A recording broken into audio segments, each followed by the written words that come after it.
The xenomorph from Alien has to be the most iconic movie monster ever to be put to screen, and for good reason. The xenomorph is terrifying despite not really being on screen all that much. The xenomorph makes every dark corner untrustworthy, and every second of the movie has this razor sharp sense of tension because of it.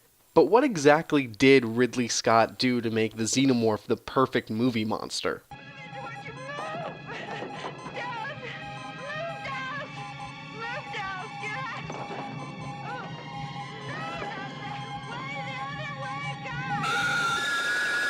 Firstly, the characters. Chances are if you saw my video on how Breaking Bad makes you cry, you would have heard me say this.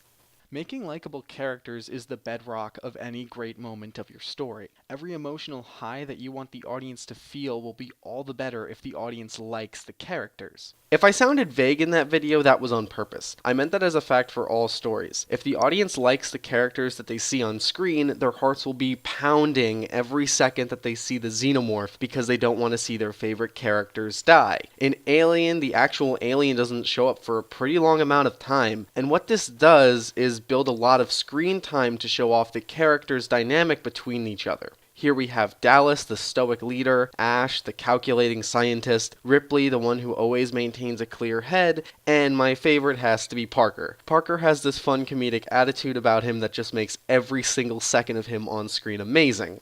Space. Is that acceptable to you? It means killing it acceptable to me. Obviously, it means killing it. Just don't do this.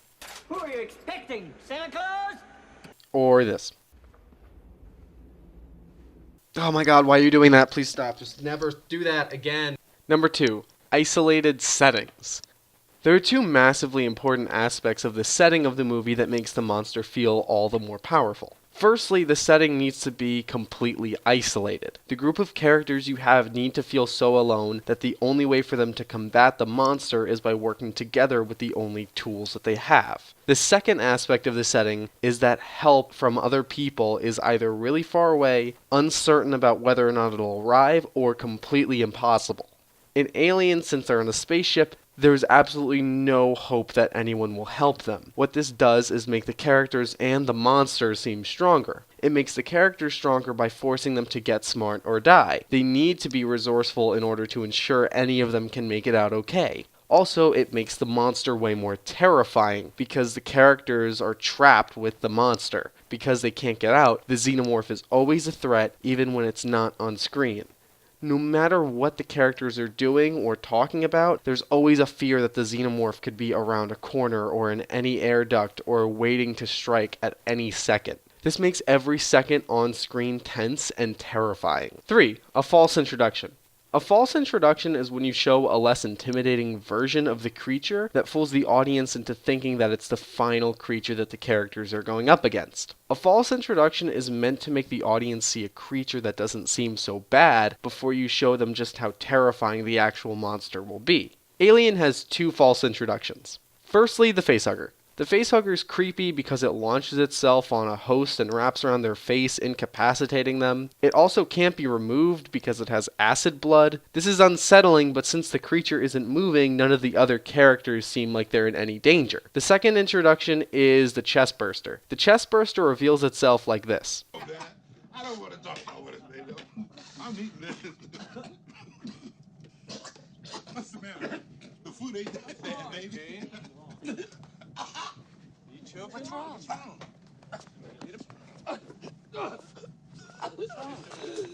What?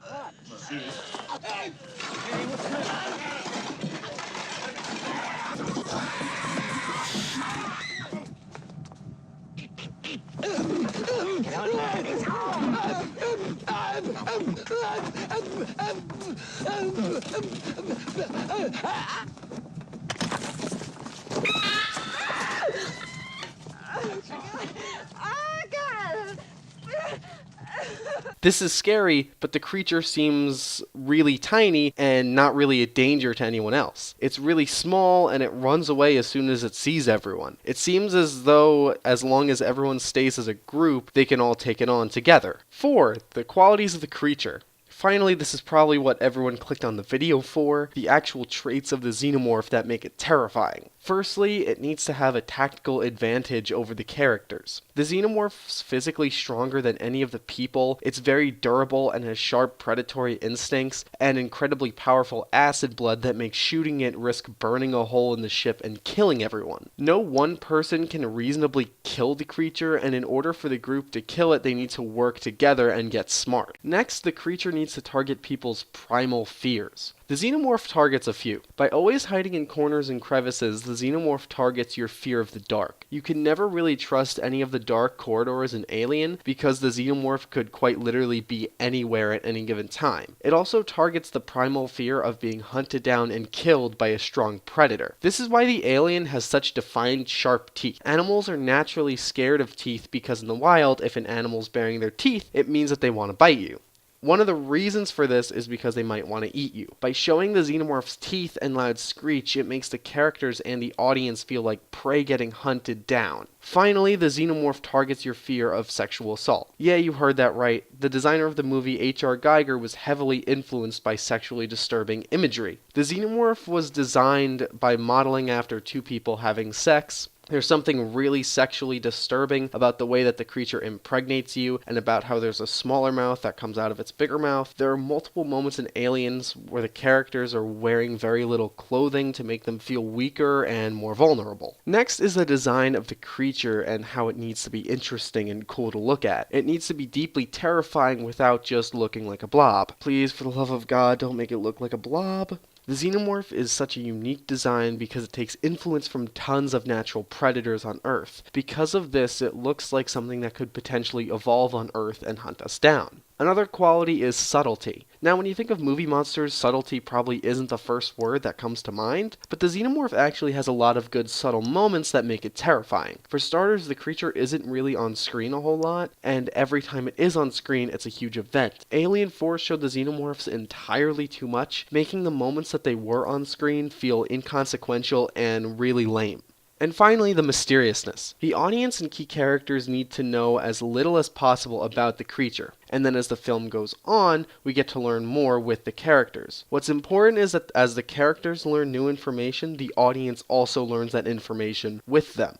Point number 5, the epic introduction. One final thing that I want to talk about is the real introduction of the creature. In most monster movies, the first showing of the monster is when a character wanders off alone and then turns around to see the movie's monster is right behind them with a loud jump scare noise accompanying the monster. Then it's followed by that lone person dying. It's an old trick, and yeah, Alien does have this moment, but they do something that's very uncommon for monster movies. Before the big reveal, we see this.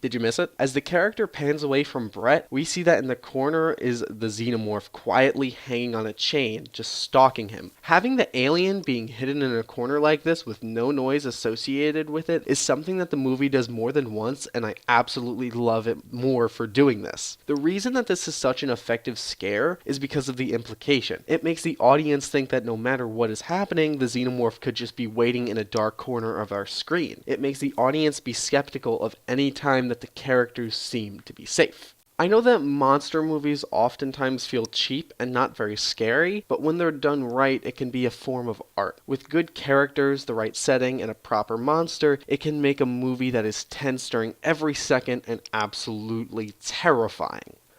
Also, a good introduction to the monster couldn't hurt either.